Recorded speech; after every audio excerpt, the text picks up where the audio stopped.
আলহামদুলিল্লাহ ওয়াসসালাতু ওয়াসসালামু আলা রাসূলিল্লাহ ওয়া আলা আলিহি ওয়া সাহবিহি ওয়া মাওয়ালা আম্মা বা'দ। সালাত আদায় করা অবস্থায় মহিলাদের মুখ ঢাকা নিয়ে প্রশ্ন আসছে। তো উত্তর হচ্ছে মুখ খোলা থাকবে, চেহারা খোলা থাকবে, এমনকি হাতও ঢাকবে। উপরে যে জামা আছে তার হাতা থাক কিংবা যেটাই ওড়না হিসাবে থাক ওইটা দিয়ে ঢাকার মাধ্যমে, মোজা হবে না, হাত মোজা হবে না। তার মানে এটা হলো সালাত, আল্লাহর সামনে দাঁড়ানো। এটা কোনো পর্দার বিষয় নয় যে ওখানে ওটাকে প্র্যাকটিস করতে হবে, যেহেতু ওখানে কোনো পরপুরুষ নাই। এবং আল্লাহর সামনে বান্দারা যেমন দাঁড়ায়, বান্দিরাও ওইভাবে দাঁড়ায়। এরপরেও অন্যান্য যেগুলো তাদের পার্থক্য আছে সেগুলো ঠিক রেখে এই জায়গায় এটাকে খোলাই রাখার বিধান আসছে। তবে ওখানে যদি পরপুরুষ সামনে পড়ার সম্ভাবনা থাকে তখন ঢাকতে বলা হয়েছে।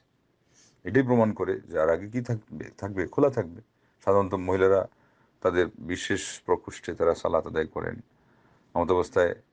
এই পুরুষ আসলে, পুরুষ সামনে পড়লে বা এমন পরিবেশ যেখানে ওরা আসেই, কথার কথা অপেক্ষমান আছেন রেল স্টেশনে, বাস স্টেশনে অথবা এয়ারপোর্টে, এমন জায়গায় পড়া লাগতেছে, বিশেষ কোনো জায়গা নাই, এখন পুরুষরা সামনে বসেই আছে, তাহলে কী করতে হবে? ওই সময় ঢাকতে হবে পুরাটাই।